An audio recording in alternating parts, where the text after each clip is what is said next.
Welcome to Matt and Mike's Matinee. I'm Mike, And I'm Matthew. and it's good to be here. It is good to be here. Once again, after dealing with some audio issues from our last videos, man, today we're talking about Lilo and Stitch. We're all warmed up for you folks. So We're warmed up. Wink, wink. The live-action Lilo and Stitch, Matt. I had a great time. I had a lot of fun. I could tell by the packed theater full of kids that they really enjoyed it. Mm-hmm. And so they hit their target audience. But what did you think about it, buddy? Well, I think that if we're looking at it in terms of its success, it is doing well. Because there's a lot of people that have never got to bring their kids to go see Lilo and Stitch on the big screen. There's actually a lot of adults that have never seen Lilo and Stitch anyway. So this will be the first time they're ever exposed to the story. Mm-hmm. And I think that if we look at it in those terms, the movie is, I think, a serviceable film. I don't think that it's particularly great, in my opinion, but it's not bad. If it existed in a bubble by itself, it would have been fine. Because I think that if we look at some of the performances, like the girl that plays Lilo, does her thing, and I think most of the people do their thing with the material given to them. I actually like the grandma character. I think she's kind of fun. Anytime that she rides up on her four-wheeler, I'm just like, she's kind of cool. Yeah. I like her. But that is if I just didn't have any exposure to the source material. Correct. I agree with you that directly compared to the source material, it does lack quite a bit. Mm-hmm. There's some things that we've talked about that they don't explore in the live action that they should have explored, Mm-hmm. which definitely gives it a hit. Yeah. But in a time where Disney is just washing and putting out more and more live action movies that we didn't ask for, this one's probably the best one in my opinion. Yeah, you so think far. so? I mean, how many of you watched so far? See, that's the thing. This is the only one I've watched. Yeah, You know what I mean? So it just defaults being the only one that was interested you enough to see it. To see it in the first place. And I was actually pleased with it. Will I see Mufasa? No. Mm-hmm. Will I see the live action Mulan or Pinocchio? or Pinocchio? what, No. yeah. No, I didn't even know Pinocchio existed Yeah. until you It's mentioned really, it. really bad. Unfinished bad. Yeah. So, know. no, not even going to watch Mhm. it. So, was that a 1? Yes. Yeah. I mean, if once again, ones are relegated to like movies that are very, very horrible. Mm-hmm. But for them to release a movie that is just, well, they didn't even finish the animation and the compositing, and there's like clipping going on the screen. There's no reason for them to for Disney to put out a product like that. Yeah. It doesn't deserve any marks. Yeah. So how it's does- also painful. I mean, not to make this a Pinocchio review, but it is a painful movie to watch. Yeah. Don't do it. Okay. In fact, actually, after this review, before I leave here, I will show you a couple of clips so you can see how bad the CG is. Yeah. You are going to not believe what you're looking at. It's so bad. No, not even on my radar. So, anyways, but So how back does to Lilo and Stitch. How does Lilo and Stitch compare to the live action Disney movies you've seen lately? Well, I mean, the problem is I don't really like any of the live action Disney movies I've seen. The only one that I really want to give very many props to, or two of them, would be Maleficent, because Maleficent does take the story and then tries to introduce it from a different character's perspective. It's like, hey, let's delve into the villain. So there's a reason for it to exist, because it is exploring Something new. a different element of the narrative. Mm-hmm. And the same thing with Mufasa, even though I didn't really like that movie. I gave it a 4 out of 10. Like, that movie also does try to go in and explain the backstory of the world, but it does at least try to explore, Simba's, dad's like story, Mufasa's story. Actual story. And so it is trying to make, it's trying to carve its own place in the canon. My problem with the remakes is that most of them, at best, they just try to remake the same movie and make as little changes as they can to it ends with CG animation. Mm-hmm. But for me, it's just that's just pointless because it's just the exact same movie again. And at worst, you just make a bunch of changes to the film to make it just a worse version of something that exists. And that's kind of where I'm at with Lilo and Stitch. The new one is that I can't view it isolated in a bubble. Like, I only have, like, Disney is just taking a thing that exists, making a worse, inferior version of it, and then releasing it. So my rating is going to reflect, that, because I don't want to go and spend a bunch of money on the theater on inferior versions of stories that exist that really don't add anything substantive to the experience or adds anything to it. You know what I mean? Lilo and Stitch definitely took more out of it, of the original story. Yeah, and there's a lot of things missing. And I think we're just turning this into a spoiler review, or just want to. Yeah. Going forward, we're just going to talk about it, Okay. chat it. Yeah. Okay. So before I go, I gave this a 2 out of 10, and I'm going to explain why in a minute. So what score did you give it? I gave it a 6. Okay. We unravel it because I didn't want you to see it. Okay, good. That makes sense. So you all have our scores, and you kind of have our baseline kind of thoughts about it. Yeah. But click out of the video so you don't get spoiled, because to justify my 2, I'm going to have to get into it a little bit more deep. Spoilers ahead. See you later. All right. So Welcome back. So we are going to kind of cover. So the things that are missing. There's a lot here. Mm-hmm. So first I want to ask you, what does Lilo and Stitch mean to you? Well, for me, early on when I was a kid, Lilo and Stitch was one of the early movies I watched that was specifically about, like, it showed me a realistic dynamic between women in a family. It's a sister-daughter relationship thrust into, their parents die, and then the sister has to step into that role, and it really showed the ugliness that kind of comes out of a situation like that, and it didn't shy away from the hurt that they felt. Original. The deep kind of like them trying their best to move forward as a family, but them being hurt from the situation. And the dialogue, the emotions are so raw compared to almost all the Disney films. Like, it really is something that had an impact on me. Yeah. And just to see this movie take that and speed run through those scenes, which is what it does. It just tries to push through them so quick. The movie its pacing feels so fast, and it doesn't, but you're not really getting anything from every scene. It's also longer than the original, which is interesting. It's longer, and it feels faster and more rushed. And I think it's because they add more characters to this that are really not needed. The female social worker. The social worker is not really needed. The next door neighbor, as fun as she was, is really not needed. There's a lot of things in here that, and in fact, actually, the female social worker being somewhat a native Hawaiian actually feels kind of weird, because the original Lilo and Stitch, was also very much against the tourist kind of trap that Hawaii was being turned into by the U.S. And there's a lot of stuff in the movie that was kind of complaining about U.S. tourism, like the white tourist that keeps dropping the ice cream cone, which they also turned that into a Hawaiian instead of a fat, lazy white American guy, Yeah. And the movie, and already Disney cut out a lot of stuff from that original movie that was too anti, tourism, anti-America, Yeah, they definitely held back their punches. Yeah, and even the song that Lilo and Nani sings Lilo together is a great, like, a protest song in Hawaii that was talking about in the original movie. That was it was a protest song that was made talking about the U.S.'s forced annexation of Hawaii into the U.S., which split up a lot of families, and then it caused, then their economy took a hit, and and then that's why a lot of people in the movie end up working these jobs,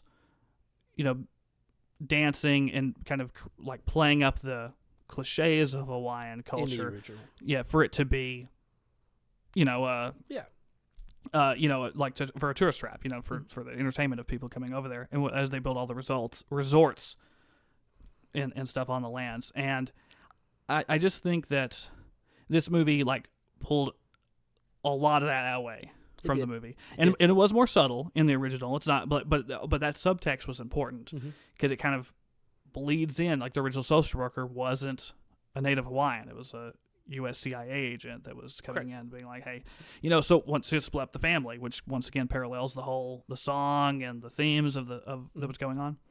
But we have that has been cut into.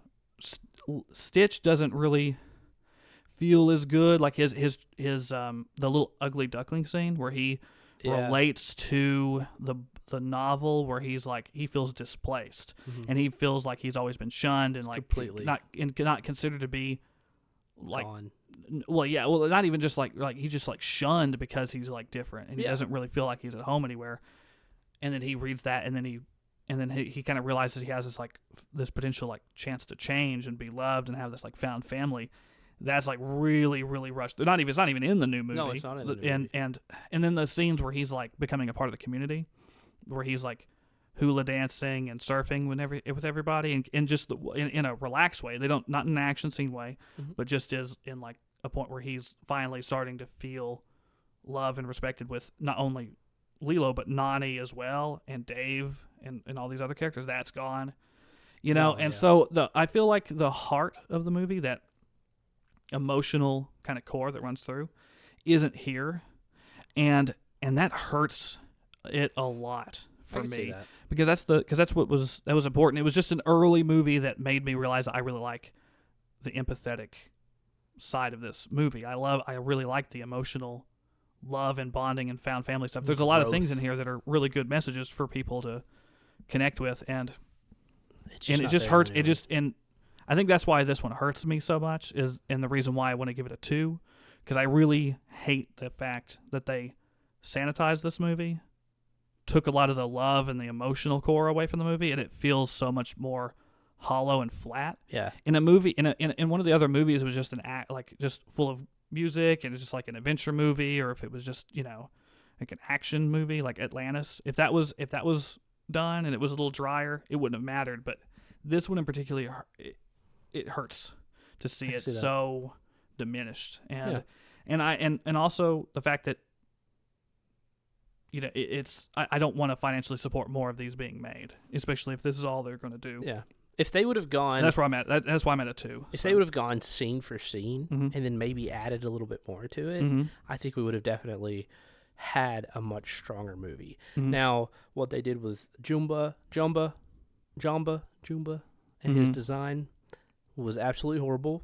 They should have kept him closer to the original. Yeah. The nose specifically had me at contention throughout the whole thing anytime I saw it. But what they do instead is they give them holograms of original people, which as soon as I saw Zach Galifianakis, I was like, okay. I'm in for this. It's a really shame that they do that. I agree. Because the voice didn't match either. I know they did that because they just wanted, like, I guess, save the animation budget. I thought that it worked, though. I honestly thought that the whole holographic people thing worked, especially the guy that played Pleakley. Yeah, he played Pleakley like a flute. Like, it was perfect. Yeah, but Disney didn't want the director to be able to have Pleakley dress in dresses, which should have happened, to be honest. But he does have some really he dresses as like as like close to wearing a dress as possible. But they just wouldn't let him do it, and I think that's part of it. But that was also a joke that Pleakley didn't know genders. And the proper way to wear things. Yeah, but he became in the original. He became an icon. Yeah, and there's a lot of people that were upset by it, which makes sense. It was a total misstep. Which makes sense. I wish they would have. Do you like the portal gun? You like? Yeah. I think the portal gun was annoying because it's. I mean, I also kind of feel like. Did they focus a lot more on Jumba and Pleakley? Yeah, than they should have. Yeah, and they changed Jumba's character development completely. Yeah. Throughout the movie. Because Junba just had a gun in the original one. He just blasted through everything. Yeah. He just blasted holes through everything. Yeah, he didn't have no portal gun. Yeah, because you can't really have. I think portal guns are in. I think like Dungeons and Dragons had a portal gun, and different movies. I think the portal gun was fun. I don't think it really took away too much. I think it wasn't that bad. Bit. It wasn't that bad. But they focused a little bit too much on them, where they could have instead focused more on what you were saying, the development of, Nani and Lilo and Stitch, because it's really their story, not Jumba's and and Junba had and honestly, Junbo did have a bigger part in the original as well. I mean, he started to question as why he was evil. Stitch was kind of questioning his purpose and kind of finding a new purpose for life. Junba was also kind of doing almost the same thing, and he really wasn't a villain. He wasn't a villain in the original. No, he wasn't. So, and it's kind of a shame that they just kind of threw him to the side, made him pushed him in there. It's like they're wanting to condense. They just didn't want to introduce another alien character in the movie, so they just gave the that makes they gave sense, the big hunter shark guy. They can't remember his name right now, but they just took him out of the movie and they just gave that role to Junba. So they didn't have forgot all about. So they that. didn't have to watching the movie, put him in. That would have changed. And they can have the ship. They can have the ship sequence in. Yeah. So once again, just other stuff that's cut and it's wild. You're right. Then another thing I don't really like what they did with David. No, that was David. Really David's sad. just a total bumbling, stumbling, goofy, awkward dummy that's just made fun of, and it's such a shame because he's such like a loving, caring person that was really there for for Nani and Stitch, natural way. Because he was like, because he understood and respected Nani not wanting to get in a relationship with him in the original movie, but he still wanted to like say, hey, I get that, but still let me offer you some help and support, because I care about you guys, even if he was a I friend. don't get anything out of it. He's a friend first. And that's just totally lost. They're just like, oh, look at this really dummy. Crude jokes at the very beginning. His first entrance, actually, is about him just stumbling over his words about some sexual stuff about Nani. Yeah, exactly. And Nani didn't say anything against it or to it, and it really just left a bad taste. Which she didn't, because she was doing the to him. And I'm like, that's so lame. It's so lame to see that. I really wish they didn't do that, but there's a lot in this that I don't like that they did. So, but for you though, you did like it more than me. I mean, you gave it a 6, so you still have obvious issues with it. Correct. So what was the thing that prevented you like from kind of falling the same trap as me, where I had fun with the original movie didn't poison this one as much? Were you able to just to put it out of your brain? Yeah, we've talked about this before. Yeah. I can totally turn my brain off at any moment, but not in a bad way, really, because I'm still analyzing and watching it. Yeah. But I left the theater feeling excitement and joy. It wasn't dang, they trashed my classic movie throughout the whole thing. It was all right, we're watching something different. Really, my bar was very low going in, and I told my partner that specifically all I'm here for is a really good animation of these characters that I've enjoyed my whole life. And I got that. The animation was great, especially the opening scene where they're in the spaceship and they're doing the breakdown of Jumba and Stitch and the main captain lady was so good. I was like, this looks fantastic. And so from that point on, I was like, okay, I've got what I want. Yeah. I thought everybody looked pretty good except for Pleakley for me. He's the only one. He's the only one that I just didn't think looked right. Like I thought everybody else like was pretty spot on. Like Stitch looks great in this movie. Awesome. But like something's weird with Pleakley. I don't know how to put my finger on it, but he just looks. I think it's the uncanny he's too valley moist. of the eye. He's too moist looking. You're right. I think that's what it is. Slimy. You're just like, I know that's kind of like maybe the point of his character, but I don't know. Yeah. I thought he was cool. Now Jumba's design, not that great, but the animation. His voice is really weird. It was so hard to get used to. I know that they just, I think. Do you think it was just because they want to just get rid of all like references to Russia right now, and they were just like, we can't have this Russian accented guy in this movie anymore? I don't know. I think they just wanted Zach Galifianakis. Yeah, and they're just like, to be honest. Yeah, that could be. Yeah. Which I think is a boon for the movie. I like him, so I thought it was cool to see him in a different role, acting as a different person, and stretching his, not really just stretching, but really showing his range in a different way, and I think it worked for him. By the way, everybody's acting in this was pretty good. I think for a 6-year-old kid, She did great. She was fun on screen. You could definitely tell there were times where they stretched the bar a little bit to try to get her to do things, but she's a 6-year-old kid. Yeah. What are you gonna say? It's not bad. I mean, she might be better than a couple of the actors, some of the adult actors in it. True. Nani's actress. I thought she did a good job. What do you think? Yeah, she's fine. I mean, she's fine. Yeah. I mean, in so much that what they're given, it was performed well. I think it was okay. Now, but you have to remember, I still really hated this movie. So, I mean, I can give it a couple things that prevent it from me, but my problem is that if I had not seen Lilo and Stitch, I still don't think I would have liked this movie very much, mainly because I really don't like the writing in this film. That makes sense. It's the same thing with the Electric State, where Yeah. the script brings it down so much. Like, I really didn't like the comedy in this movie, and in fact, it really It wasn't was geared rubbing me towards off you. really bad. I know, but I mean, like, more than any other movie we've watched, and so, like, I'm Every sitting there, single and for joke. me, Every single joke in that theater hit every single one of those Yep. kids. Yeah, You there could hear them laughing, and you could tell when they were focusing.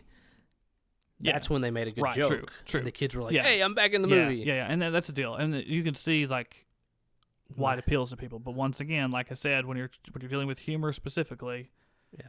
if a comedic movie is not funny to you, No, that correct. hurts It hits it. bad, and that's this movie. So Yeah. not only was I angry about everything was compared to the original film, but if I just looked at it by itself, I really thought this movie was abysmally not funny for me. Correct. And so that in every scene is kind of most of the scenes have that comedic edge to them.